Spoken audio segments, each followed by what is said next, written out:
Hi all, welcome to lecture 75। तो ये lecture में हम फंक्शन एनोटेशंस के बारे में डिटेल में डिस्कस करेंगे। तो ये बेसिकली एडिशनल फीचर है जिससे हम पाइथन के फंक्शन को डॉक्यूमेंट कर सकते हैं। तो बेसिकली ये क्या करता है, ये हमको एक मैकेनिज्म प्रोवाइड करता है जिसके हेल्प से हम फंक्शन के पैरामीटर और रिटर्न वैल्यू के साथ कुछ मेटा डेटा यानी एडिशनल डेटा अटैच कर सके। ठीक है। तो फंक्शन के पैरामीटर को एनोटेशन लगाने के लिए उसके फंक्शन डेफिनेशन में बेसिकली पैरामीटर नेम के बाद हमको कोलन देना पड़ेगा और जो भी एनोटेशन का एक्सप्रेशन है वो हम सभी पैरामीटर्स के लिए कर सकते हैं। और हमको अगर रिटर्न वैल्यू के लिए एनोटेशन देना है तो बेसिकली जो भी हमारे फंक्शन डेफिनेशन का क्लोजिंग पैरेंथेसिस है लास्ट का, और फिर जो कोलन है जो हमारे फंक्शन हेडर को क्लोज कर रहा है, उसके बीच में हमको एक ये एडिशनल कैरेक्टर जो एरो के जैसा है, और उसके बाद जो भी हमारा एनोटेशन का एक्सप्रेशन है वो हम दे सकते हैं। ठीक है। तो फॉर एग्जांपल ये मेरा एक फंक्शन है, ठीक है, कि बस एफ। लेकिन अगर आप देखोगे तो अभी इसका पैरामीटर है ए। ठीक है, ये फंक्शन का हेडर है, उसका पैरामीटर है ए, लेकिन उसके बाद मैंने कोलन दिया है और कुछ एक्सप्रेशन दिया है, राइट। तो बेसिकली अभी ये ए जो हमारे स्ट्रिंग लिटरल है वो ए पैरामीटर का एनोटेशन हो गया। ठीक है। उसी तरह हमने दिया है बी पैरामीटर के लिए। ठीक है। और रिटर्न वैल्यू का एनोटेशन हम इस तरह से दे सकते हैं, जो भी हमारा ये क्लोजिंग पैरेंथेसिस है, ठीक है, और जो भी हमारा ये कोलन है जो टर्मिनेट कर रहा है हमारे फंक्शन हेडर के, इसके बीच में मैंने तो पहले एक एरो जैसा कैरेक्टर दिया है और उसके बाद हमारा एनोटेशन दिया है जो बेसिकली रिटर्न वैल्यू के लिए रहेगा। ठीक है। तो अभी ये जैसे हमने बात की है कि ये पैरामीटर ए के एनोटेशन हो गया, ये ए स्ट्रिंग ए। ठीक है। फिर ये बी के लिए हमारा ये स्ट्रिंग बी, और रिटर्न वैल्यू के लिए ये रिटर्न वैल्यू। ठीक है। तो जब भी हम पाइथन फंक्शन के एनोटेशंस का यूज़ करते हैं तो बेसिकली पाइथन इंटरप्रेटर उस एनोटेशन का एक डिक्शनरी बना देता है और वो असाइन करता है स्पेशल डंडर एट्रीब्यूट जिसका नाम है underscore underscore annotations underscore underscore. ठीक है। जैसे डॉक स्ट्रिंग के वक्त वो underscore underscore doc strings underscore underscore था, उसी तरह एनोटेशन के लिए ये स्पेशल डंडर एट्रीब्यूट या मैजिक एट्रीब्यूट है। ठीक है। तो फॉर एग्जांपल हमारा अगर सेम एग्जांपल होता है हमारे फंक्शन का, तो अगर अभी मैं ये एनोटेशंस के डंडर एट्रीब्यूट को किस तरह से एक्सेस कर सकता हूँ यूजिंग फंक्शन नेम। तो अगर मैं कहता हूँ कि F dot underscore of underscores of annotations underscore underscore, तो वो अगर आप देखोगे तो इसने बेसिकली हमको डिक्शनरी रिटर्न किया है। तो डिक्शनरी का की क्या है, हमारे पैरामीटर्स। ठीक है। तो पहले तो ए पैरामीटर, ठीक है, वो एज ए स्ट्रिंग मिलेगा और फिर उसका करस्पॉन्डिंग एनोटेशन वैल्यू जो हमने दिया है, तो ये जो भी हमने स्ट्रिंग लिटरल ले दिया है वो। ठीक है। उसी तरह नेक्स्ट पैरामीटर जो हमारा बी था और उसका करस्पॉन्डिंग एनोटेशन, और रिटर्न के लिए यानी रिटर्न वैल्यू के लिए की होगा रिटर्न स्ट्रिंग, और जो भी एनोटेशन हमने यहाँ पे यूज़ किया है वो एज ए उसका वैल्यू एंड सो ऑन। ठीक है। तो लेकिन इस तरह से Python interpreter underscore underscore annotations का यूज़ करता है हमारे पाइथन के फंक्शन के एनोटेशंस के लिए। ठीक है। तो जो भी हम ये फंक्शन को एनोटेशन दे रहे हैं वो बेसिकली कोई भी एक्सप्रेशन या ऑब्जेक्ट हो सकता है। तो फॉर एग्जांपल ये फंक्शन में मैंने डिफाइन किया है कि अच्छा ये मेरा जो भी ए पैरामीटर है उसका एनोटेशन मैंने दिया है इंटीजर ऑब्जेक्ट, राइट। उसी तरह बी के लिए str, और जो भी हमारा रिटर्न वैल्यू का एनोटेशन वो मैंने फ्लोट ऑब्जेक्ट दिया है। ठीक है। तो इस तरह से भी हम कोई भी एक्सप्रेशन या कोई भी इनबिल्ट ऑब्जेक्ट दे सकते हैं और ये परफेक्टली वैलिड है। ठीक है। और अभी अगर हम एफ डॉट एनोटेशंस का आउटपुट देखोगे तो वो सिमिलर होगा कि हमारा ए पैरामीटर है, लेकिन अभी उसका वैल्यू चेंज हो गया है। क्यों? क्योंकि हमने यहाँ पे एक integer class as a integer class object basically as a उसका एनोटेशन यूज़ किया है, तो वो हमको रिप्रेजेंट करेगा सेम फॉर बी और सेम फॉर रिटर्न वैल्यू। ठीक है, क्योंकि रिटर्न वैल्यू हमारा फ्लोट है। ठीक है। और ये एनोटेशंस के लिए हम कंपोजिट डेटा टाइप जैसे कि हमारा लिस्ट या डिक्शनरी भी यूज़ कर सकते हैं। तो और वो परफेक्टली वैलिड रहेगा बोथ पैरामीटर और रिटर्न वैल्यू के लिए। तो फॉर एग्जांपल ये मेरा एरिया नाम का फंक्शन है और आर उसका एक पैरामीटर है, लेकिन अभी इसका एनोटेशन मैंने कोई सिंपल सा ऑब्जेक्ट नहीं दिया है बल्कि एक कंप्लीट कंपोजिट डेटा टाइप दिया है जो बेसिकली डिक्शनरी यूज़ कर रहा हूँ, जो पूरा उसका मेटा डेटा रहेगा।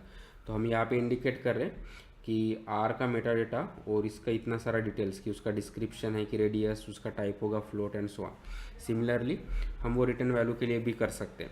तो रिटर्न वैल्यू के लिए सेम कि ये क्लोजिंग पैरेंथेसिस और कोलन के बीच में मैंने तो पहले वो कैरेक्टर दे दिया एरो का, और फिर वहाँ पे जो भी हमारा रिटर्न वैल्यू का एनोटेशन है वो एज ए डिक्शनरी प्रोवाइड किया है। तो या डिक्शनरी में हम प्रोवाइड कर रहे हैं कि अच्छा इसका डिस्क्रिप्शन एरिया ऑफ सर्कल है और टाइप फ्लोट है एंड सो ऑन, ठीक है। और ये नॉर्मल उसके बाद हमारे फंक्शन का लॉजिक होगा, यानी हमारा फंक्शन का बॉडी होगा, ठीक है।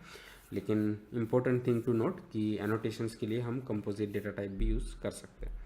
अगर हमारे पाइथन के फंक्शन के पैरामीटर को अगर हमको डिफ़ॉल्ट वैल्यू असाइन करना है जो हम कर सकते हैं, तो वो एनोटेशन के बाद जाएगा।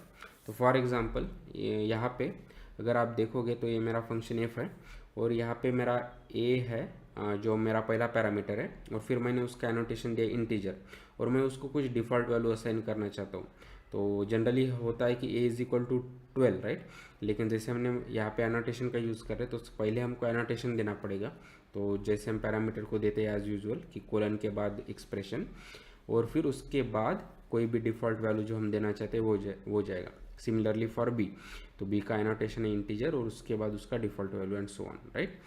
लेकिन इस तरह से हम एनोटेशन और डिफ़ॉल्ट वैल्यू दोनों एक साथ पाइथन के फंक्शन के डेफिनेशन में दे सकते हैं, ठीक है।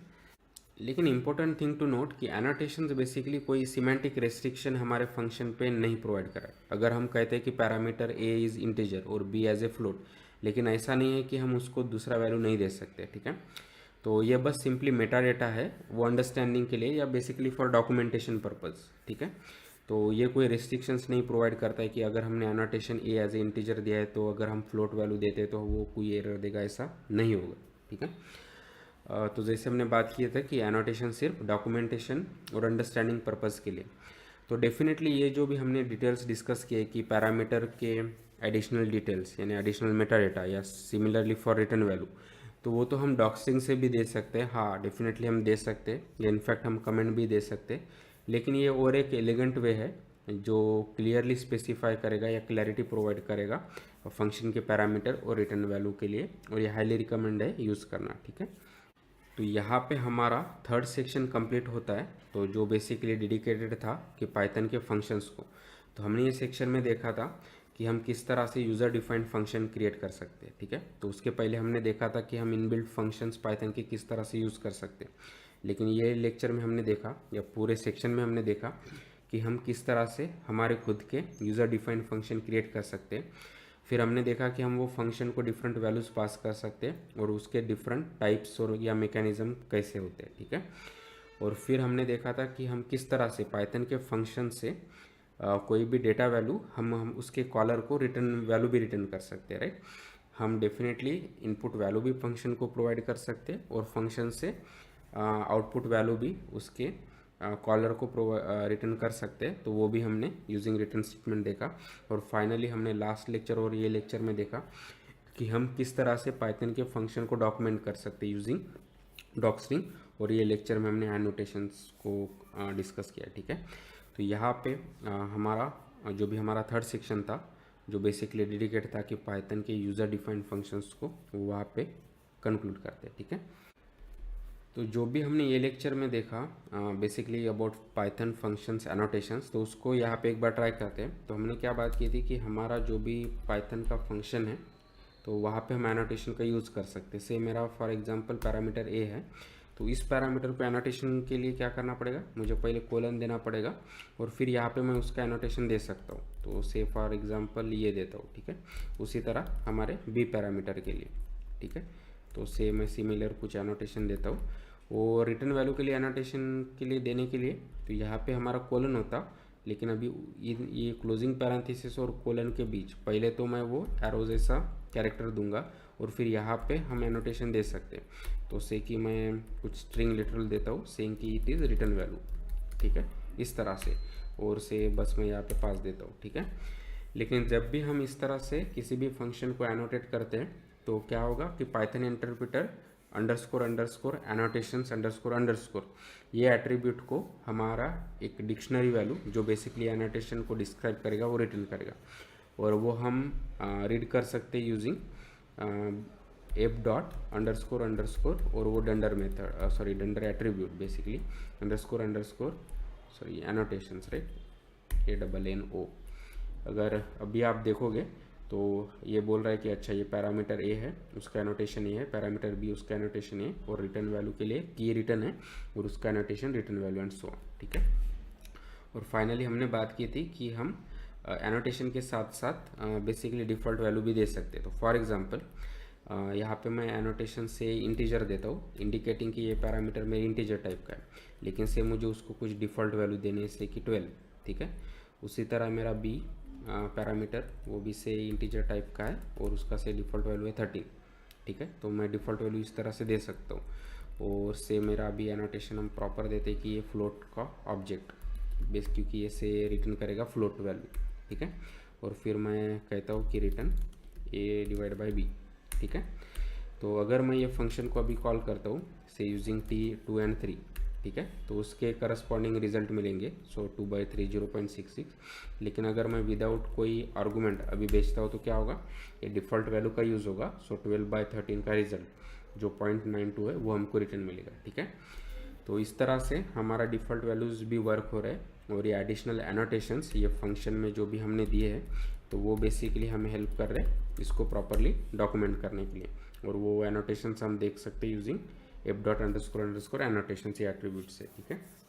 तो आई होप कि अभी आपको पाइथन के फंक्शन के एनोटेशंस के बारे में काफ़ी अच्छा आइडिया होगा, जो बेसिकली एडिशनल डॉक्यूमेंटेशन प्रोवाइड कर रहा है पाइथन के फंक्शन को। So please like the video, share the video, subscribe to the channel and keep learning, keep coding and have fun. Thank you.